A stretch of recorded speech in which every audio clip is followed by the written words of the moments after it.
Ini adalah minggu kelima setelah Trinitatis, ya, minggu kelima setelah Trinity Sunday, dan kita akan menunggu satu bagian firman Tuhan yang ya berkaitan dengan kalender gereja hari ini, yaitu 2 Korintus pasal 12. 2 Korintus pasal 12.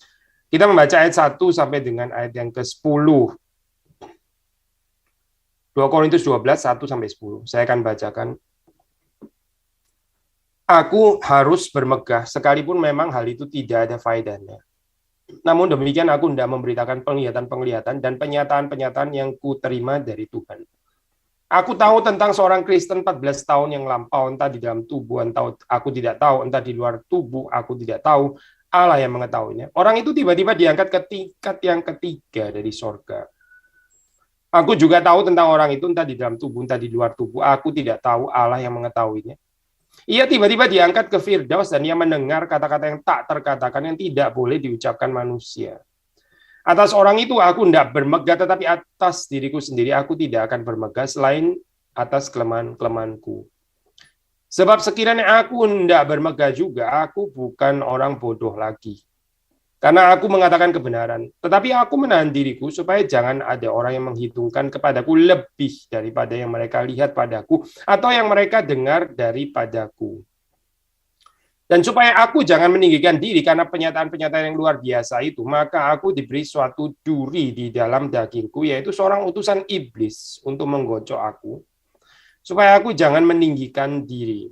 Tentang hal itu aku sudah 3 kali berseru kepada Tuhan supaya utusan iblis itu mundur daripadaku. Tetapi jawab Tuhan kepadaku, cukuplah kasih karuniaku bagimu, sebab justru dalam kelemahanlah kuasaku menjadi sempurna. Sebab itu terlebih suka aku bermegah atas kelemahanku supaya kuasa Kristus turun menaungi aku. Karena itu aku senang dan rela di dalam kelemahan, di dalam siksaan, di dalam kesukaran, di dalam penganiayaan dan kesesakan oleh karena Kristus. Sebab jika aku lemah, maka aku kuat. Demikian firman Tuhan. Mari kita masuk di dalam doa.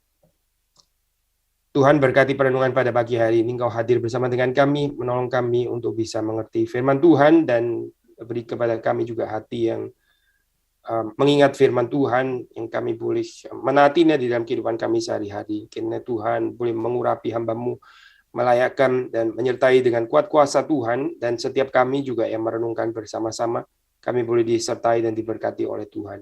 Demi Yesus Kristus kami berdoa. Amin. Saudara, di dalam ini ya, kehidupan manusia ya, kadang-kadang kita mendapati ya, ini moment of boasting ya, itu apa, moment of apa ini namanya, melakukan apa ini ya, semacam self recommendation gitu. I think itu bukan sesuatu yang jarang ya. Tetapi Paulus suatu mengatakan bagian ini ya, waktu bicara tentang boasting ya, itu dia bilang bahwa ini sebetulnya itu foolish, gitu, sesuatu yang bodoh, ya, sesuatu yang tidak berguna. Bukan cuma tidak berguna, tetapi Paulus mengatakan bahwa boasting atau kemegahan seperti ini ya, memegahkan diri seperti ini, itu sebetulnya nggak membangun jemaat, unprofitable, nggak berfaedah, nggak berguna, gitu. Bodoh dan juga nggak berguna, gitu. Tapi kita melihat di dalam kehidupan manusia ya, sering sekali manusia itu suka dengan hal-hal seperti ini. Kalau nggak melakukannya sendiri atau mungkin orang lain yang melakukannya, pendek kata kita itu suka waktu kehidupan kita itu ditinggikan, dan kita nggak seneng, kita benci waktu kita itu direndahkan. Ya. Bahkan waktu kita ditinggikan, kadang-kadang kita juga nggak care, kita nggak bother, kita nggak peduli bahwa itu meninggikannya itu somehow itu kelewatan gitu ya. Nggak cocok dengan realitanya. Tapi kita juga nggak peduli. Kenapa, Ya karena kita bisa menikmati itu ya, menikmati ditinggikan seperti itu. Nah, Paulus ini, di dalam jemaat Korintus agaknya berurusan dengan orang-orang yang suka berkanjang di dalam penglihatan, lalu memegahkan pengalaman-pengalaman penglihatan seperti itu ya. Lalu terus kemudian mereka mencoba untuk menggeser ini apa, posisinya Paulus, reputasinya Paulus, menganggap Paulus ini kayaknya kurang otoritas sebagai rasul dan sebagainya, ya dipertanyakan lah, dipertanyakan gitu, karena dianggap Pak Paulus seperti kayak nggak memiliki apa ya, penglihatan seperti mereka, atau mungkin nggak bisa bahasa lidah. dan seterusnya. Tapi ternyata Paulus bukan nggak bisa, dia bukan nggak bisa, tetapi dia menganggap ya pengalaman-pengalaman rohani seperti itu sesuatu yang sifatnya itu private, ya. Sesuatu yang bukan ada keperluannya untuk diajarkan kepada jemaat. Bukan cuma nggak menarik, tapi Paulus mengatakan di sini yaitu again bodoh dan tidak bermanfaat, tidak berfaedah. Mengapa sih ini hal-hal seperti ini ya kebesaran daripada seorang hamba Tuhan ini waktu terus diceritakan, direkomen, ya disaksikan dan sebagainya itu nggak berfaedah. Jawabannya sederhana, karena itu berpotensi untuk menggeser perhatiannya jemaat yang seharusnya melihat kemuliaan Allah, kemuliaan Kristus.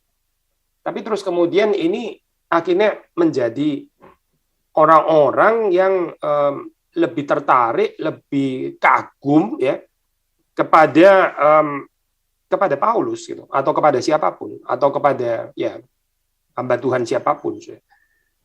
Jadi bergeser fokusnya gitu ya.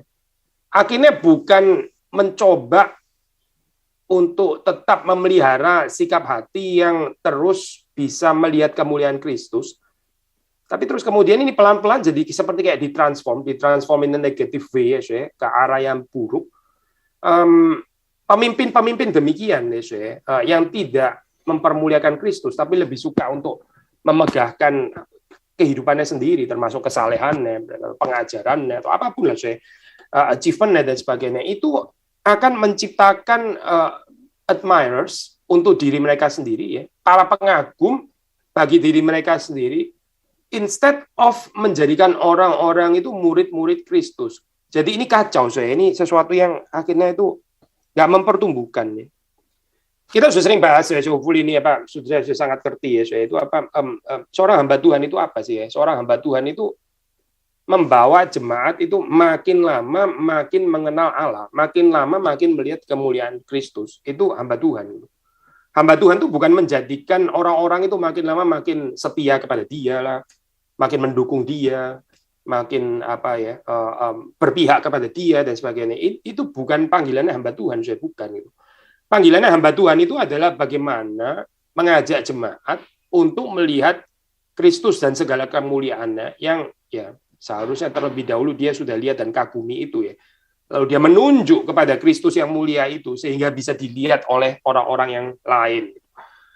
Tapi ini sesuatu yang bukan nggak ada halangan deh, saya bukan sesuatu yang otomatis lah pasti terjadi seperti itu. Nggak otomatis ya, saya ini perlu penyangkalan diri ya. Karena kalau kita tidak hati-hati, akhirnya kita bisa mendistraksi pandangan jemaat itu ya, bukan lagi melihat kemuliaan Kristus ya, bukan menjadi murid-murid yang dimuridkan di dalam Kristus, tapi akhirnya menjadi pengikut-pengikut setia. Akhirnya jadi semacam partai ya. Dan di Korintus betul-betul terjadi seperti itu ya. Ada partai-partai di dalam gereja. Ada orang-orang yang kagum dengan pengkhotbah ini, ada orang yang kagum dengan pengkhotbah itu. Well, kagum kepada pengkhotbah sih nggak necessarily salah tentunya ya, tapi sikap kekanak-kanakan yang terus kemudian berpihak, berpihak. Seolah-olah hidup ini di dalam kompetisi. Nah, ini terjadi di dalam jemaat di Korintus yang tidak dewasa ya. Dan Paulus address itu, sudah bisa membaca di dalam surat Korintus yang pertama. Ya, tapi terus kemudian di dalam surat Korintus yang kedua, ternyata persoalan ini juga nggak sepenuhnya hilang, masih ada juga persaingan-persaingan seperti ini. Tapi yang menarik bagi kita itu bagaimana Paulus menghadapi hal tersebut. Bagaimana Paulus berespons itu yang kita bisa pelajari ya, yang kita bisa belajar. Apa sih prinsip pelayanan Paulus di dalam menghadapi hal-hal seperti ini? Jadi sekali lagi ya, Paulus bukan nggak punya pengalaman-pengalaman rohani yang luar biasa, dia punya, makanya dia mengatakannya juga gitu ya, di dalam keterpaksaan ini di dalam kebodohan dia tahu gitu ya, karena orang-orang Korintus yang memaksa dia. Gitu. Tapi dia basically dia itu nggak percaya bahwa menceritakan pengalaman-pengalaman ini ya, let's say mystical vision ini ya, penglihatan mistik seperti ini ya, pengalaman-pengalaman ya, supranatural seperti ini ya, Paulus itu nggak percaya bahwa ini bisa membangun jemaat. Sekali lagi ya, Syekh.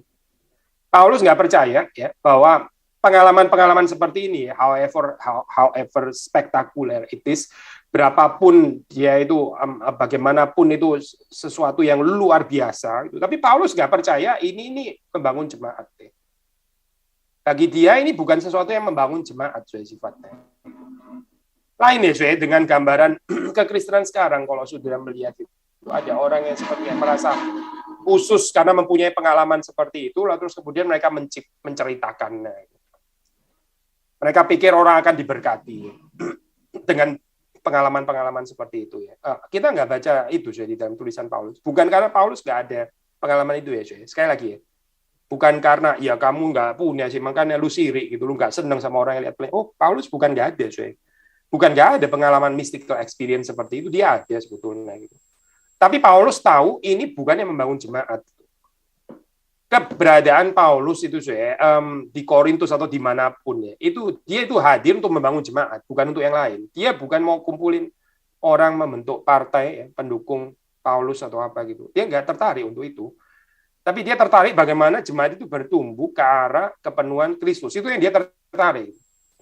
Dan bukan hanya Paulus nggak percaya bahwa ini bisa membangun jemaat, ya, tapi dia tahu dan dia sangat tahu ya bahwa pengalaman-pengalaman seperti ini waktu diceritakan gitu ya, pengalaman-pengalaman kesuksesan rohani dan sebagainya itu waktu diceritakan itu cuma membangun ego dari yang menceritakan gitu.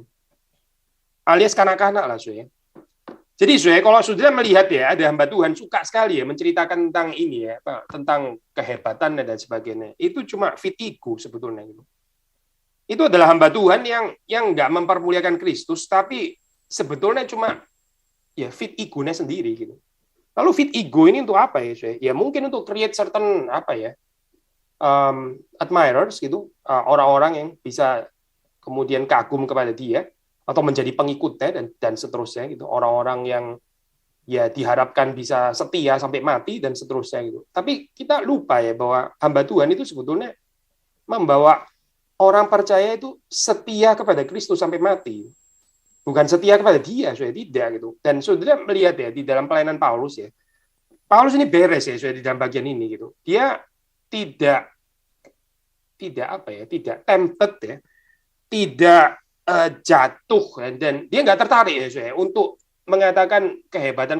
Sekali lagi bukan dia nggak ada modal sih banyak modal banyak. Paulus bisa mengatakan kalimat seperti itu ya. Buktinya ya ini perikop ini kan dia katakan juga di dalam keterpaksaan gitu ya untuk menyatakan apa ya ini kalimat seperti ini sebenarnya sindiran gitu ya. Maksudnya mau di dalam kebodohan sebetulnya Paulus kalau mau bersaing dengan orang-orang yang mengalami penglihatan itu sih nggak kalah dia gitu, nggak kalah, dia sangat bisa bersaing.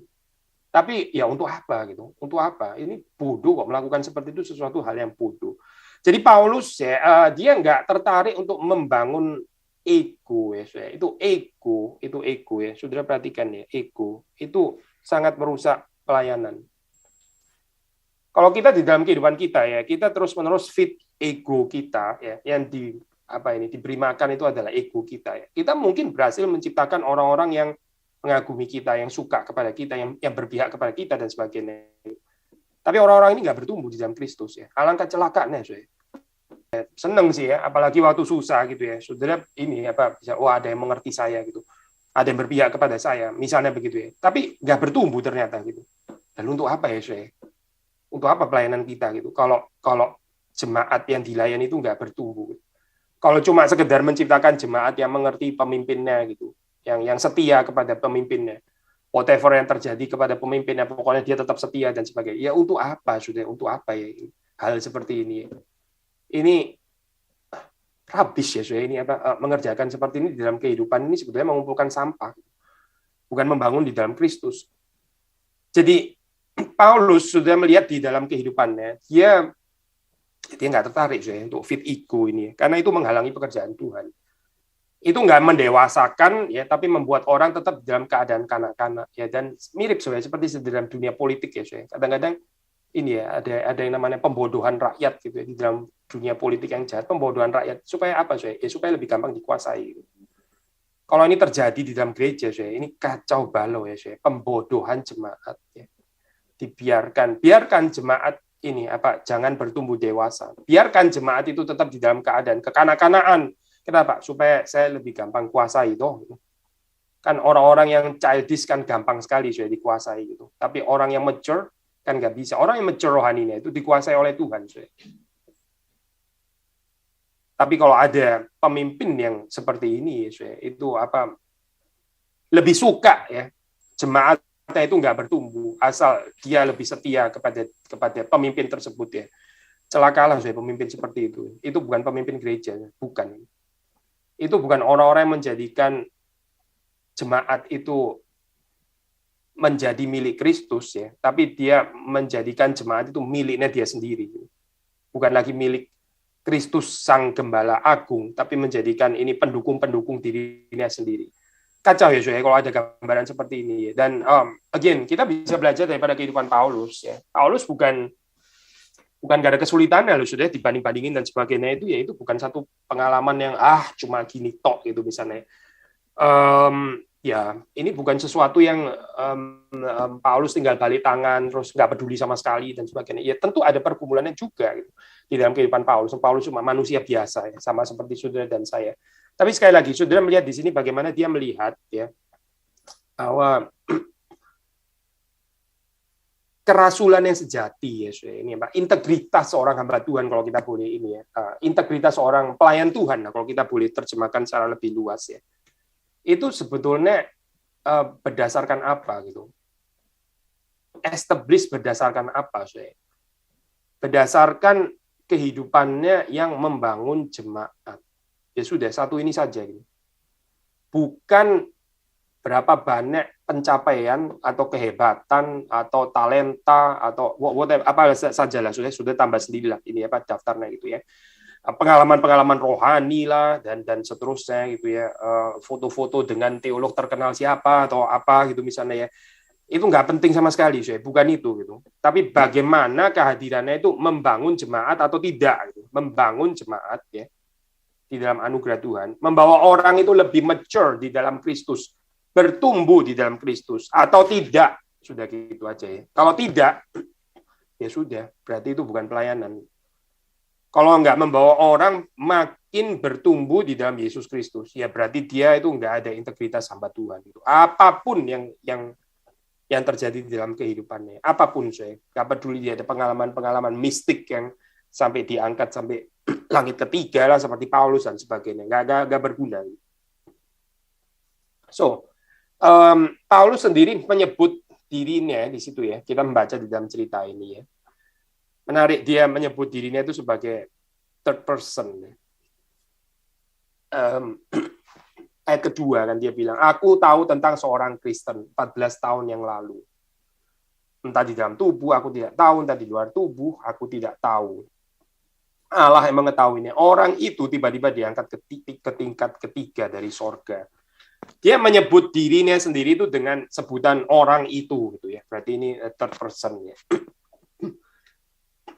Paulus sendiri melihat pengalaman itu bukan sebagai satu pengalaman yang terus kemudian disaksikan dengan begitu bangga, tapi dia sendiri seperti kayak membedakan gitu ya. Nah, ini bukan skizofrenik ya, saya bukan lagi.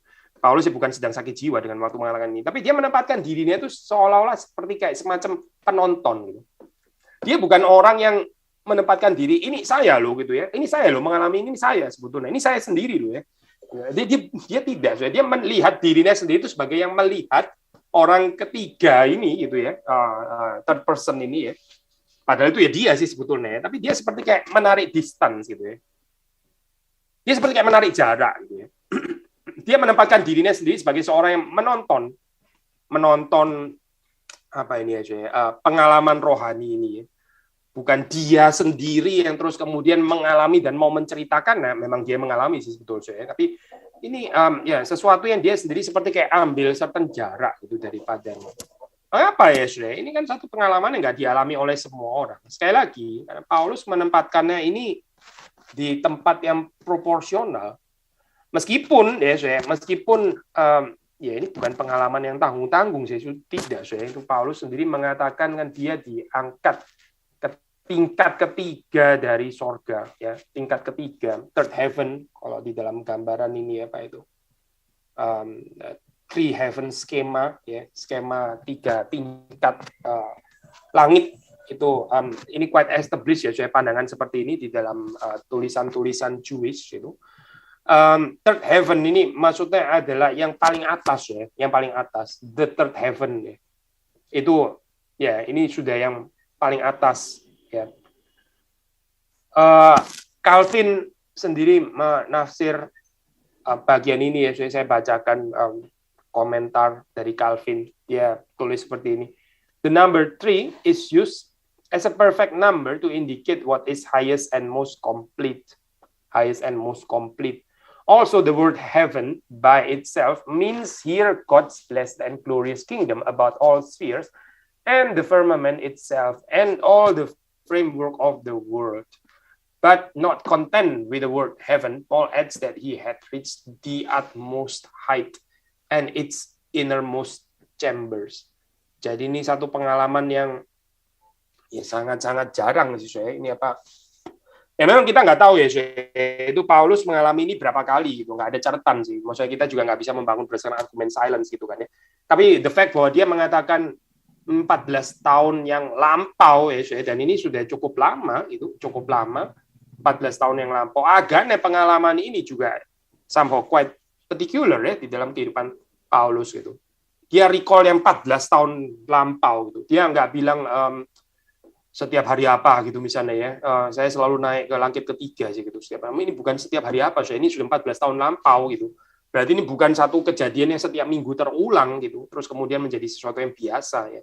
Tapi ini satu pengalaman yang betul-betul sangat khusus ya. Buktinya sudah lama, 14 tahun yang lampau, tapi Paulus masih bisa mengingatnya. Paulus mengatakan ini. Nah, saudara nggak akan membaca bagian ini dalam surat yang lain, yang manapun nggak ada. Karena memang apa sih? Ya, karena Paulus memang nggak tertarik untuk menceritakan ini. Mengapa Paulus nggak tertarik? Ya, bukan karena ini pengalaman biasa-biasa saja, bukan. Tapi karena ini tidak membangun jemaat. Sekali lagi ya, saya.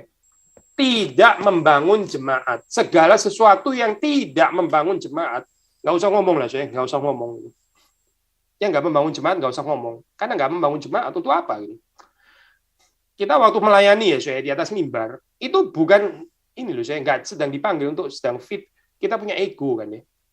Dan bukan cuma di atas mimbar, saya dan ini saya bukan cuma bicara tentang hamba Tuhan ya. Siapa saja saya pelayan Tuhan gitu ya. Itu gagal ya, saya. Kita itu gagal di dalam pelayanan kita. Kalau waktu kita melayani itu campur-campur dengan ya antara melayani ya dan juga fit ego kita gitu ya, sembari mau membawa orang itu kepada Kristus untuk melihat kemuliaannya, tapi juga campur-campur untuk melihat reputasi kita juga. Akhirnya kacau balau saya itu. Akhirnya kacau balau.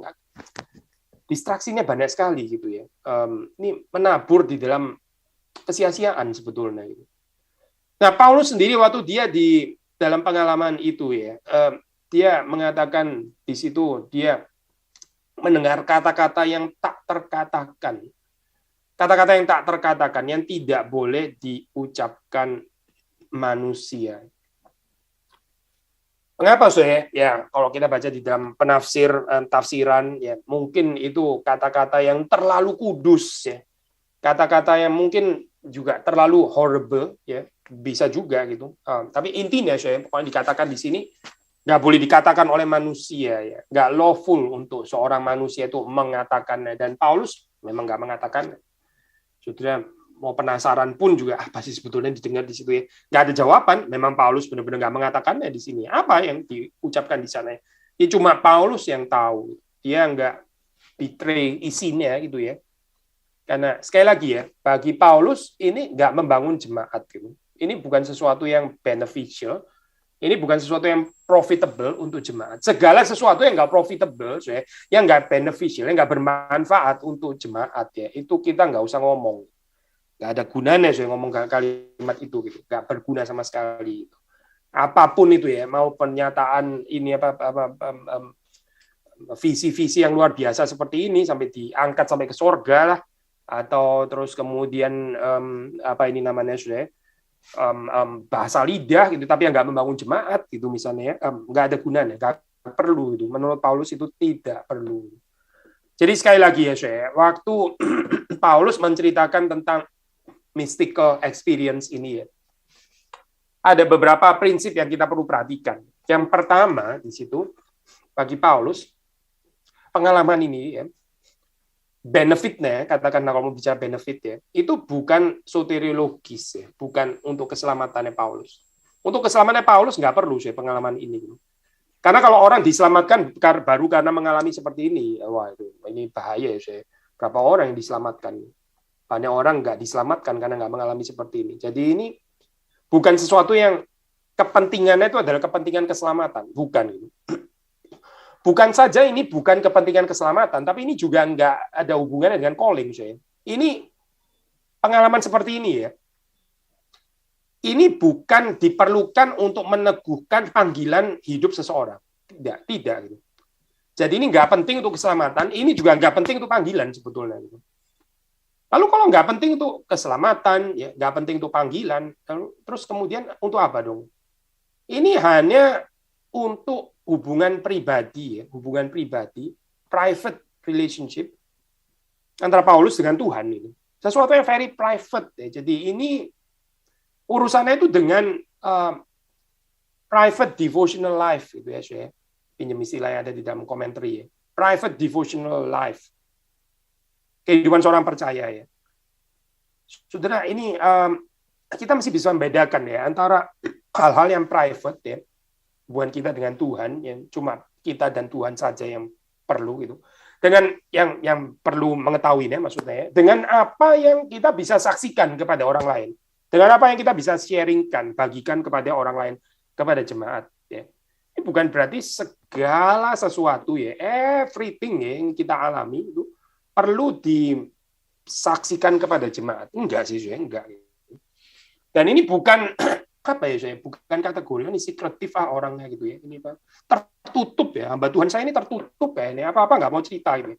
Ya mungkin sih memang ada orang lebih tertutup daripada yang lain ya, biarlah dia belajar gitu ya kalau dalam hal ini. Tapi gini loh saya, nggak tertutup sekalipun gitu ya, nggak tertutup sekalipun itu tetap ada hal-hal yang memang nggak perlu cerita, saya nggak perlu cerita. Ini adalah satu apa ya, satu hubungan yang khusus gitu ya antara dia dengan Tuhan ya, yang beneficial untuk hubungan private ini itu ya, itu membangun secara pribadi ya, tetapi nggak membangun untuk jemaat. Jadi apa sih ya, nggak perlu untuk diceritakan, nggak ada value-nya sih, nggak ada value-nya, nggak ada nilainya untuk gereja, untuk jemaat ya. Dan karena itu ya nggak perlu dikomunikasikan, nggak perlu diceritakan ya. Maksudnya diceritakan pun terus juga apa gitu loh saya. Misalnya di sini kalimatnya juga nggak boleh diucapkan. Dan jadi terus untuk apa cerita juga gitu kan? Nangkepkan maksudnya ini. Saya mendapatkan penglihatan, terus waduh itu saya mendengar suara. Suaranya apa gitu? Nggak boleh ngomong. Lalu untuk apa cerita gitu? Orang yang perkataannya dengar juga nggak boleh dikatakan gitu kan. Dan Paulus memang betul nggak mengatakannya. Jadi nggak bermanfaat di sini.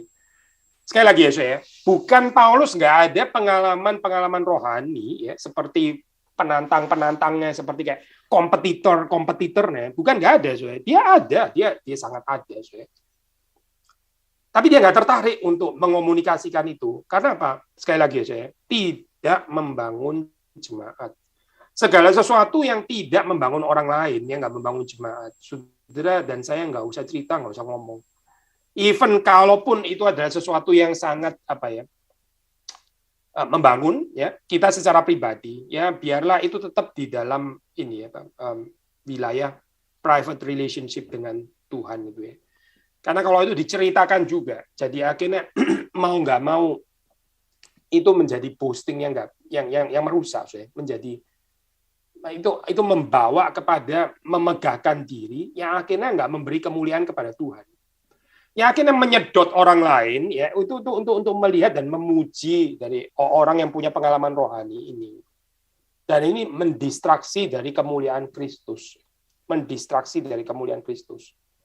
Saudara, kita mesti hati-hati ya saya. Ini kita bicara seperti ini bukan cuma di dalam pengalaman rohani, pengalaman supranatural, ya, tapi basically itu everything, segala sesuatu ya.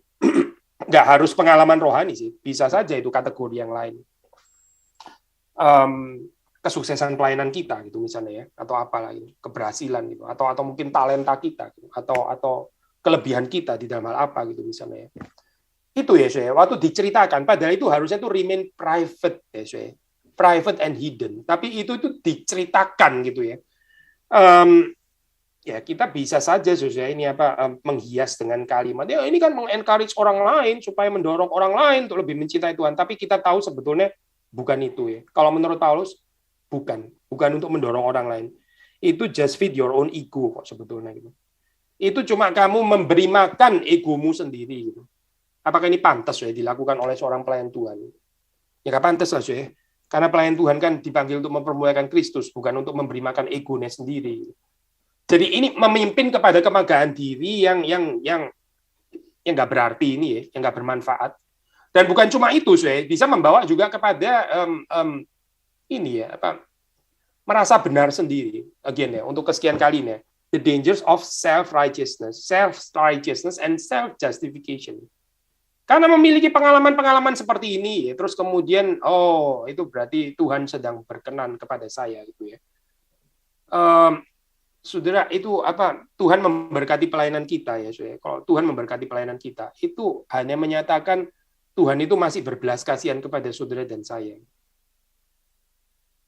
Tapi kalau kita tangkap salah ya, saudara, ini loh buktinya. Pelayanan saya diberkati, berarti saya orang benar. Sebentar, saudara, hati-hati ya berpikir seperti ini. Pelayanan saya diberkati Tuhan, berarti saya ini orang benar gitu. Lalu kebenaran saudara itu berdasarkan ini gitu. Berdasarkan orang-orang yang saudara berkati gitu, maksudnya berdasarkan ini, yakin saudara. Akhirnya kita sendiri bisa geser ya di dalam hal ini ya, bisa masuk kepada perasaan benar sendiri ya, terus kemudian yang terjadi akhirnya ya sangat kontras dengan apa yang dikatakan di dalam 2 Korintus ini.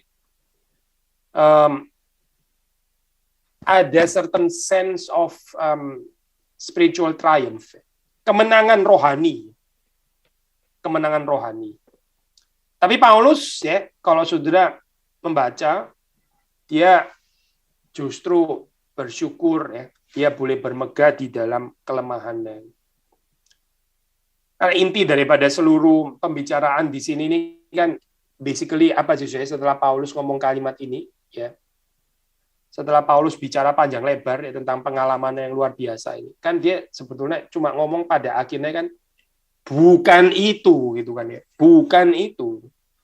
Tetapi apa saya? Tetapi lebih baik aku bermegah di dalam kelemahan. Paulus sendiri ada ya ini duri ya, ada duri di dalam daging ya. Itu Paulus sadar saya bahwa ini mencegah dia ya untuk bermegah secara keliru. Paulus saja ada kelemahan ini loh saya, apalagi saudara dan saya gitu ya. Jadi kalau kita merasa kita enggak lah, saya ini mana lah, nggak ada lah saya ini kecenderungan sedikit-sedikitnya itu kasih makan ego saya, mana ada kayak gitu, nggak kenal saya seperti ini. Jangan sombong, saya jangan sombong. Paulus saja punya kelemahan seperti ini ya. Paulus saja tahu dia punya kelemahan seperti ini, kelemahan untuk memegahkan diri. Ya, tapi terus kemudian ya Tuhan berbelas kasihan kepada dia ya. Dan ada ini memang susah untuk dipahami ya, saya. Ada utusan iblis ya, itu namanya duri di dalam daging. Duri di dalam daging ini sebetulnya terus kemudian dipakai gitu ya, di dalam maksud yang positif ya. Duri dalam dagingnya certainly nggak positif ya. Tapi ini dipakai ya di dalam kedaulatan Tuhan, di dalam bijaksana Tuhan, itu yang disebut utusan iblis yang datang untuk menggocok Paulus itu ya. Itu dipakai oleh Tuhan supaya Paulus jangan meninggikan diri. Jadi yang lebih penting di sini saya, bagaimana bisa tetap menjaga kerendahan hati. Ini lebih penting daripada di dalam hidup ini ada duri atau nggak ada duri. Sekali lagi ya saya, kehidupan yang bisa tetap ya di dalam anugerah Tuhan menjaga kerendahan hati itu lebih penting daripada apakah di dalam kehidupan saudara dan saya ini ada utusan iblis atau nggak ada utusan iblis, ada gangguan atau nggak ada gangguan ya. Itu nggak sepenting ya Bagaimana Tuhan itu ingin rindu memelihara saudara dan saya menjadi orang yang bisa tetap rendah hati dan tidak meninggikan diri. Kadang-kadang kita bisa terbalik ya, saudara. Kita nggak terlalu peka ya. Kita rasa nggak apa-apalah kadang-kadang boasting ya, namanya manusia gitu ya. Boasting nggak apa-apa gitu ya. Kita seperti kayak kita lebih mengejar pelayanan yang aman, pelayanan yang nggak ada gangguan gitu ya. Pelayanan yang tenang semuanya gitu ya, kita kejar ini ya, lebih daripada karakter kita. Apakah waktu kita melayani itu kita meninggikan diri atau tetap bisa merendahkan diri ya, buat kita itu kayak less concern gitu ya. Tapi saudara melihat concernnya Tuhan tidak ya, saudara. Concernnya Tuhan itu bukan pelayanan Paulus tenang gitu ya. Yang penting pelayananmu tenang ya, kamu bisa kerjanya efektif, nggak ada perlawanan, nggak ada gangguan ya. Perkara lu kadang-kadang sombong sedikit ya sudahlah, namanya ini ya, namanya manusia gitu kan. Lagian lu juga punya modal kan, jadi juga nggak apa-apa lah. Lu sombong-sombong kadang-kadang juga boleh lah gitu. Tidak, saya tidak. Bagi Tuhan ini penting sekali ya, saya. Bagi Tuhan ya, pelayan Tuhan tidak meninggikan diri itu sangat penting ya. Kalau perlu ya, supaya menjaga ini, kalau perlu ya, Tuhan mengizinkan ada utusan iblis itu loh, saya. Utusan iblis. Biar ada di dalam kehidupannya. Demi dia bisa tetap menjaga kerendahan hati di dalam kehidupan pelayanannya.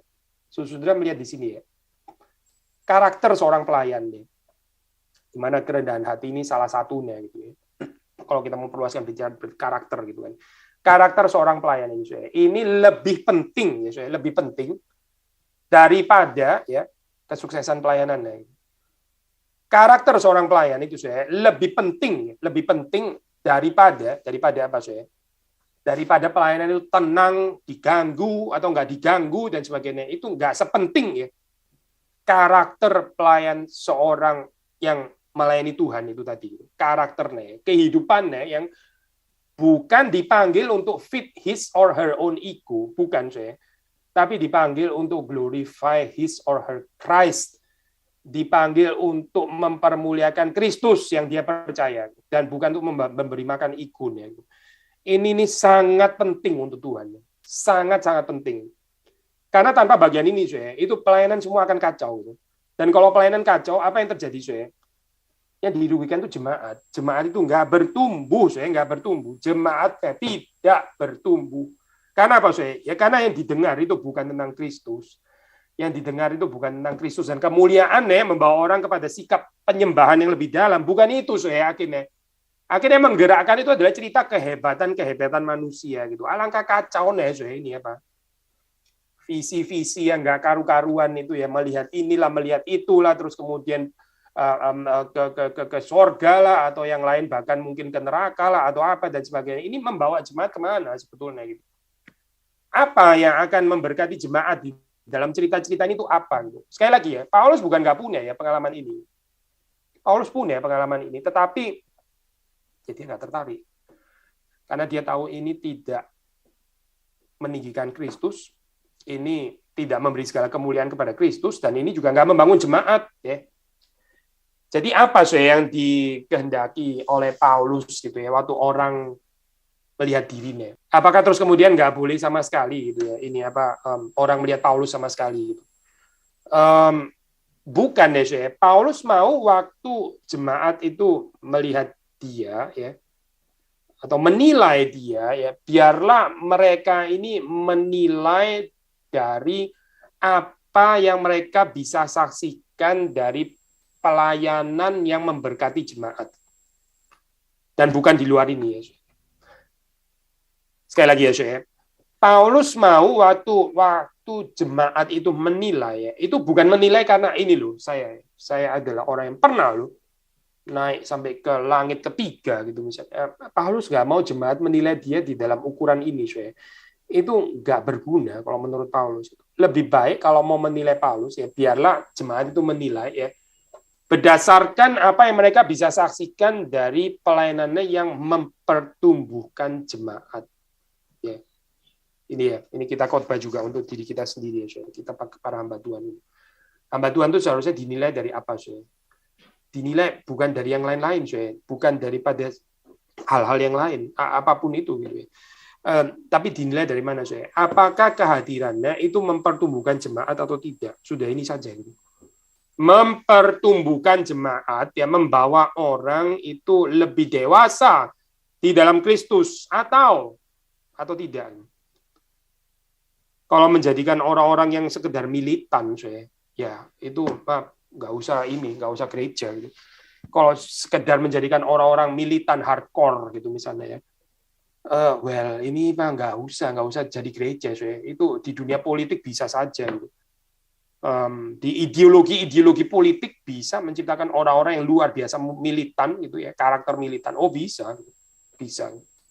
Tapi yang membedakan gereja, ya, dengan bukan gereja itu apa? Yang membedakan itu adalah keserupaan dengan Kristus. Yang membedakan itu adalah jemaat itu dibawa untuk semakin dewasa di dalam Kristus. Dan seorang hamba Tuhan, dia itu hadir untuk itu, bukan hadir untuk yang lain. Dia bukan hadir untuk menabur pesona, ya, untuk mencari dukungan, untuk mencari orang-orang yang mengerti dia dan sebagainya. Bukan, tapi untuk membawa orang lebih dewasa di dalam Kristus. Ini panggilan yang jelas sudah bisa melihat di dalam kehidupan Paulus. Paulus nggak mau dengan cerita heavenly visions ini, ya. Ini pengalaman-pengalaman dia naik sampai langit ketiga dan sebagainya. Akhirnya terus jadi menciptakan di dalam diri jemaat Korintus itu semacam kepercayaan, kekaguman yang sifatnya itu duniawi. Wah, ini loh, pemimpin kita tuh lain daripada yang lain. Nggak ada deh kayaknya seperti pemimpin kita. Dia bisa sampai naik ke langit ketiga. Akhirnya ada semacam kekaguman, ada semacam kepercayaan, tapi sifatnya itu worldly, sifatnya itu duniawi.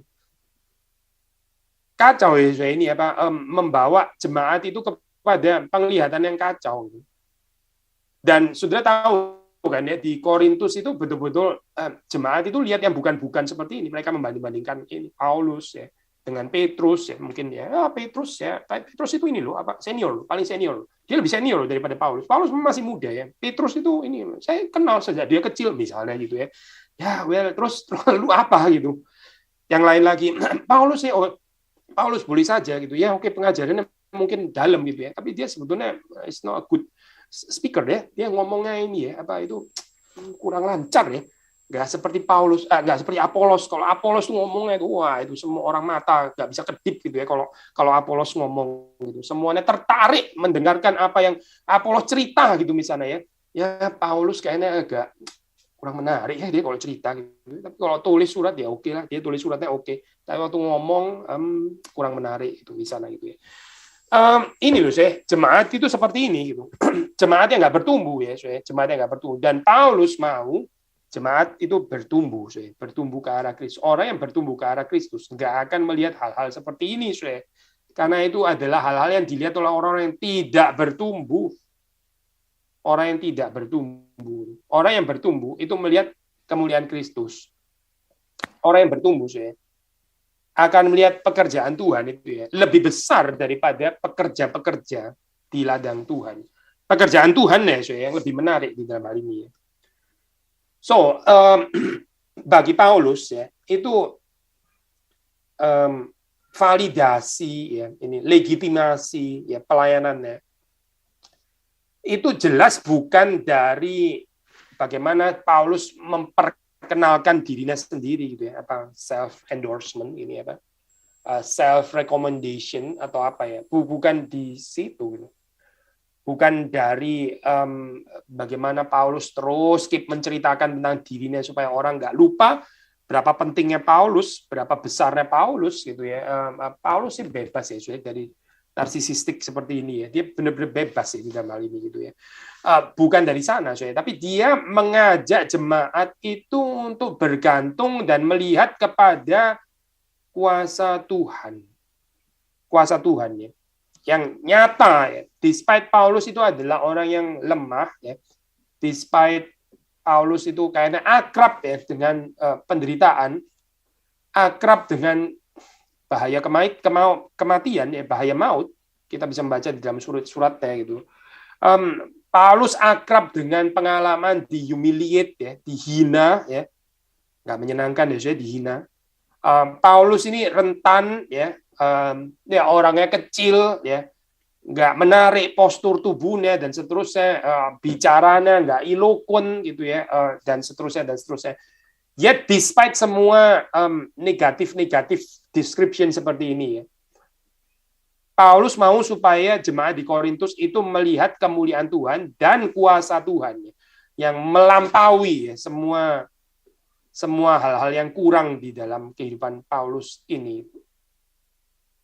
Dia mau mengajak jemaat itu untuk melihat ya, despite saya punya kelemahan ya, segala kerentanan, kerapuhan yang ada pada saya gitu ya. Paulus mau mengajak jemaat Korintus itu untuk melihat bagaimana dia tetap setia ya memberitakan Injil. Bagaimana dia tetap nggak geser fokus di dalam memberitakan kebenaran. Despite ini ya, saudara kalau baca di dalam pasal yang ke-12 ya. Ayat yang ke-10 ya.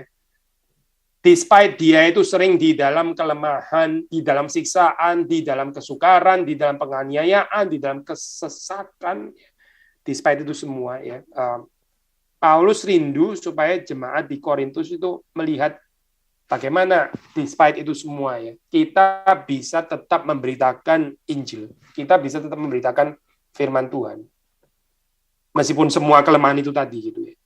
Dan ini ya, apa seringkali kita di dalam kehidupan kita ya, kita itu berpikirnya nggak seperti logika yang dikatakan di dalam 2 Korintus ini. Kita mau kuasa Tuhan itu dinyatakan, iya kuasa Tuhan dinyatakan ya. Tapi terus kemudian waktu kuasa Tuhan dinyatakan, itu kita sendiri juga kelihatan juga berkuasa gitu. Jadi Allah berkuasa, saya juga. Ya. Allah kuat, ya Allah kuat. Saya mau mendemonstrasikan kekuatan melalui saya yang juga kuat. Gitu. Jadi Allah kuat, saya kuat ya. Jadi nggak ada yang dipermalukan gitu misalnya ya. Allah dipermuliakan, saya juga gitu, misalnya ya. Allah triumphant, kita juga triumphant ya. GRI triumphant gitu misalnya kan. Allah triumphant melalui GRI triumphant gitu ya. Saudara notice nggak sih ada yang lain di sini gitu? Ini bukan teologi salibnya Paulus ya, bukan gitu. Bukan ya. Ini bukan teologinya Paulus. Gitu. Ini teologi yang rada duniawi sih sebenarnya. Gitu. Yang saudara baca di sini ya, kekuatan Allah itu dinyatakan melalui kelemahan Paulus. Kuat kuasa Allah itu justru dinyatakan melalui kelemahan. Jelas nggak soal bagian ini? Ini salib sebetulnya gitu. Itu loh, kekuatan Allah dinyatakan secara sempurna. Kapan? Waktu Yesus di kayu salib. Nah, menarik kan soal pandangan kayu salib kan ya? Pandangan kelemahan kan itu. Ya inilah teologi salib soal. Tapi heran ya. Banyak gereja kok nggak tertarik ya dengan teologi salib itu. Di dalam gerejanya sih ada salib, ada salib gede lagi salibnya gitu ya. Di luar ya ada salib dan sebagainya. Ada salibnya, gambaran salib. Untuk apa salib itu? Tapi kita nggak tertarik dengan teologi salib gitu. Banyolan ya, ini dekorasi banyolan bagi saya. Gitu. Untuk apa ya gereja ada salibnya tapi sendiri nggak tertarik dengan teologi salib? Apa sih teologi salib? Teologi salib ya, sekali lagi ya. Ini nih salib ini. Ini bagian ini kekuatan Allah dinyatakan melalui kelemahan manusia. Ya ini salib. Kekuatan Allah itu dinyatakan di dalam diri Yesus yang tergantung di atas kayu salib yang nggak berdaya, yang mati itu loh, Itu salib itu. Apa ini artinya, di dalam pelayanan kita, pelayanan saudara dan saya. Apa sih ini artinya? Artinya, kalau kita mau, kita rindu ya kemuliaan Allah itu dinyatakan di dalam kehidupan gereja kita, ya, di komunitas kita. Ya. Maka sama seperti Paulus di sini. Ya. Kalau kita sungguh-sungguh mengerti teologi salib, kemuliaan Allah, kebesaran Allah, kekuatan Allah, itu akan dinyatakan bukan melalui kekuatan kita, bukan. Tapi dinyatakan melalui kelemahan kita, melalui kesederhanaan saudara dan saya. Victory of Christ, kemenangan Kristus, triumph of Christ, kemenangannya, keberhasilannya, itu dinyatakan justru melalui keadaan kita yang vulnerable and fragile.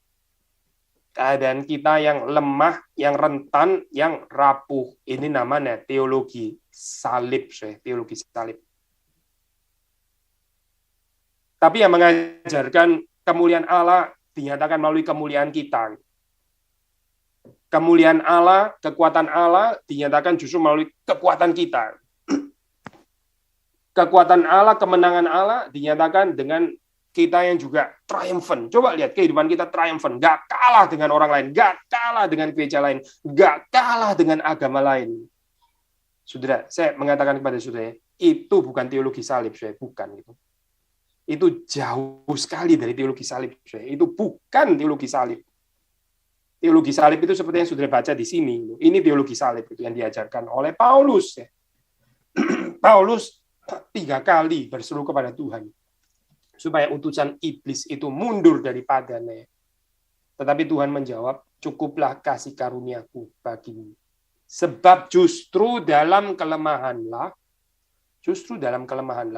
kuasaku menjadi sempurna. Ini perkataan Tuhan loh ya. Gak bisa diganti nih saya bagian ini.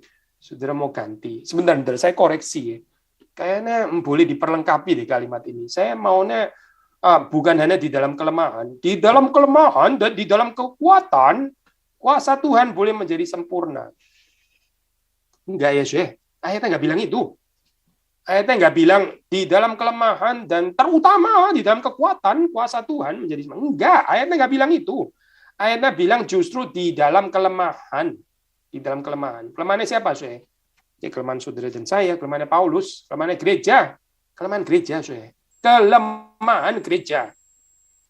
Di dalam kelemahanlah kuasaku menjadi sempurna. Ya, kita nggak senang ya dengan teologi salib seperti ini. Kenapa kita nggak senang? Ya, karena kita suka mencuri kemuliaan Tuhan. Karena kita suka mencuri kemuliaan Tuhan. Karena kita suka kalau orang itu confuse ya, kemuliaan Kristus dengan kemuliaan kita. Kita suka. Padahal itu seharusnya kemuliaan Kristus, tapi campur-campur, akhirnya confuse, akhirnya nggak tahu gimana, jadi kemuliaan kita juga gitu. Ini nebeng kemuliaan namanya, saudara. Saudara, ada ayat itu jelas sekali mengatakan, aku tidak share kemuliaanku, ya Allah mengatakannya, aku tidak membagi kemuliaanku kepada ciptaan. Nah ini jangan ini ya, saudara. Memang di dalam bagian yang lain kita tahu ya, saudara, pada akhirnya kita akan dimuliakan bersama dengan Kristus, ya dimuliakan di dalam Kristus, betul juga gitu. Eschatologically ya, saudara, itu ada ayat seperti itu, betul. Tetapi ayat itu mau mengatakan apa, saudara? Yang pertama, saudara, kita mesti mengerti kemuliaan itu eksklusif ya. Itu eksklusif hanya ada pada Allah. Allah lah yang mulia. Selain Allah, nggak ada yang mulia. Ciptaan-ciptaan yang lain nggak mulia seperti Allah. Ini kemuliaan eksklusif yang hanya pada Allah, dan ini nggak boleh dibagi. Ini sesuatu yang kita nggak bisa nebeng, saya. Kalau kita nebeng, kita akhirnya mengacaukan ya pandangan orang tentang kemuliaan itu ya. Celaka ya, saya. Kalau kita ini menghalang-halangi orang melihat kemuliaan Tuhan, itu dosa besar sekali loh, saya. Sekali lagi ya, saya. Orang yang menghalang-halangi ya orang lain untuk melihat kemuliaan Tuhan, itu dosanya besar sekali, saya. Dosanya besar sekali. Orang mau melihat kemuliaan Tuhan dihalang-halangi. Dihalang-halangi, dicampur-campuri gitu ya. Akhirnya terus bikin confuse ya. Kemuliaannya Kristus ya, terus kemudian ditukar-tukar gitu ya, tukar-tukar jadi kemuliaan saya juga gitu ya. Padahal kemuliaan saya dibilang kemuliaan Kristus, atau kemuliaan Kristus dianggap kemuliaan saya dan sebagainya. Kacau balau saya akhirnya gitu, kacau balau. Visi kemuliaannya itu akhirnya hancur di dalam hal ini ya. Ya pantas saja, soalnya kalau jemaat nggak bertumbuh, soalnya gimana jemaat bertumbuh? Orang nggak ada kemuliaan Kristus yang dipandang, nggak ada visi kemuliaan Kristus, yang ada adalah kemuliaan-kemuliaan di confuse seperti ini ya, soalnya. Sekali lagi ya, soalnya ini apa? Waktu kita tanya, kenapa ya, soalnya kita sulit untuk mengatakan kalimat ini ya. Justru di dalam kelemahanlah kuasa Tuhan itu menjadi sempurna. Jawabannya sederhana ya, yaitu karena kita suka untuk mengconfuse ini antara kemuliaan Tuhan dengan kemuliaan manusia,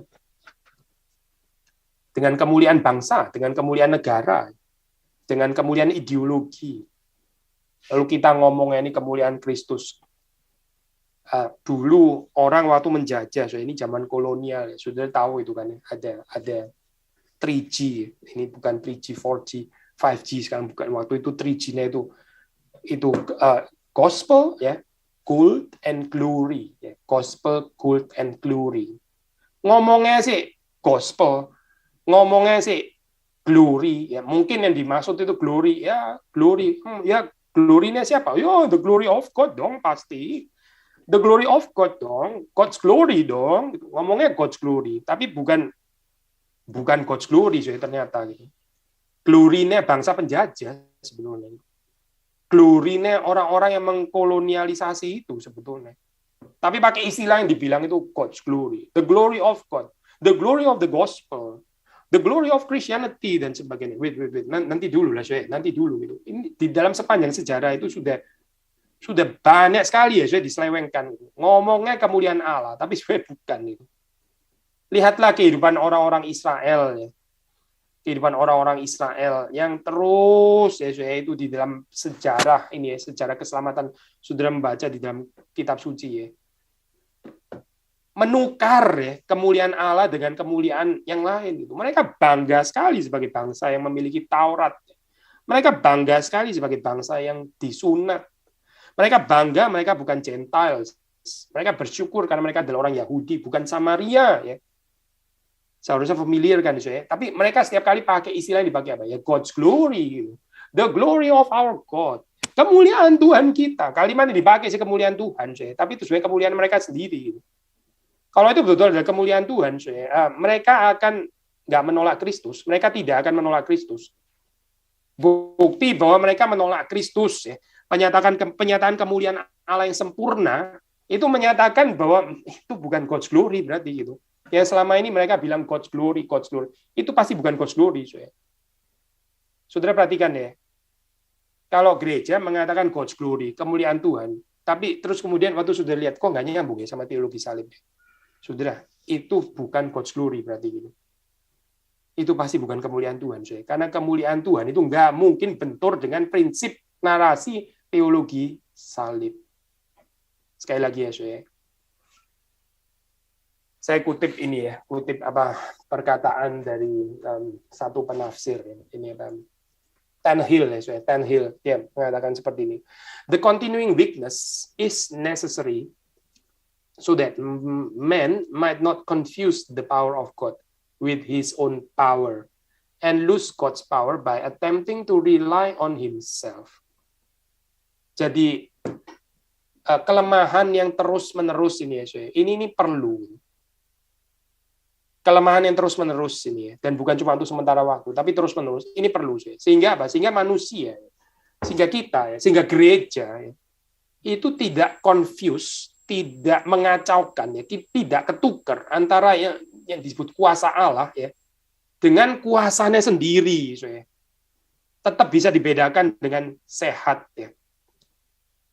Nah, karena kalau orang itu confuse ya, yang terjadi itu akhirnya ya orang itu kehilangan kuasa Allah, dia kehilangan kemuliaan Allah, lalu mulai menggantikannya dengan kekuatannya sendiri, dengan kuasanya sendiri. Dan manusia bukan nggak punya kuasa loh, by the way, bukan nggak punya loh. Saudara dan saya bukan nggak bisa loh mempengaruhi orang dengan kekuatan kita sendiri. Oh bisa, bisa. Alam itu diberikan kuasa juga oleh Tuhan. Alam ada certain kuasa yang dipercayakan di dalam kehidupan manusia, ya tentu saja ada. Ya lihat saja diktator sepanjang sejarah, mereka benar-benar punya kuasa. Kalau kita mengatakan itu bukan kuasa, loh itu kuasa, tapi kuasa yang ada pada manusia sendiri itu bukan kuasa Allah. Ya. Sifatnya itu destruktif, sifatnya itu tidak membangun jemaat. Ya balik-balik lagi ke sini lagi. Tidak membangun jemaat. Ya. Mungkin menciptakan orang-orang yang setia, loyalis, militan dan sebagainya. Tapi sekali lagi, tidak bertumbuh di dalam Kristus. Tidak bertumbuh di dalam Kristus. Lalu yang mempertumbuhkan orang di dalam Kristus apa, Ya ini, melihat kasih karunia Tuhan. Melihat kuasa Tuhan. Melihat kekuatan Tuhan. Dan untuk melihat ini, Paulus memberitahukan rahasianya. Itu berarti kita mesti belajar untuk senang dan rela di dalam kelemahan, di dalam siksaan, di dalam kesukaran, di dalam penganiayaan, di dalam kesesakan. Ya. Tapi bukan karena kita mencintai itu sendiri, bukan ya. Karena kita mencintai kelemahan atau siksaan per se gitu. in itself, in themselves, bukan gitu, tetapi oleh karena Kristus. Ini semuanya itu demi Kristus, karena Kristus suka bekerja di dalam cara seperti ini. Kuasa Kristus itu dinyatakan justru di dalam atau melalui kelemahan, siksaan, kesukaran, penganiayaan, dan kesesakan. Terakhir, Paulus mengatakan, sebab jika aku lemah, maka aku kuat. Jika saudara dan saya lemah, ya, jika gereja lemah, berani nggak sih saya ngomong kalimat ini? Jika gereja lemah, ya, maka gereja kuat. Jika saudara dan saya lemah, maka kita kuat. Karena kuatnya itu bukan kuatnya kita lagi, ya, yang di-confuse itu tadi, ya. Tapi ini betul-betul kekuatan ilahi, kekuatan yang datang dari Tuhan. Kiranya ini menjadi satu pengalaman yang nyata di dalam kehidupan saudara dan saya. Mari kita masuk di dalam doa. Tuhan, kami bersyukur untuk apa yang kami renungkan pada pagi hari ini. Ajarkan kami untuk bisa mengaplikasikan dan kami bisa menaatinya. Dan kami bukan hanya melihat salib itu sebagai satu hiasan dekorasi di dalam gedung gereja, di dalam kehidupan kami, tapi kami sungguh-sungguh menghidupi berita salib ini di dalam kehidupan kami. Kami mohon pengampunan, kami mohon Tuhan menarik kami sekali lagi di dalam segala kegagalan kami. Tuhan memberi kepada kami kesempatan untuk bisa bertobat sekali lagi dan kembali kepada Tuhan dan belajar untuk seperti Paulus dan megah di dalam kelemahan kami sehingga kuasa Tuhan itu boleh menjadi sempurna. Kami bersyukur Tuhan karena bukan kami, melainkan Engkau yang hidup di dalam kami, di dalam gereja. Demi Yesus Kristus kami berdoa, kami bersyukur. Amin.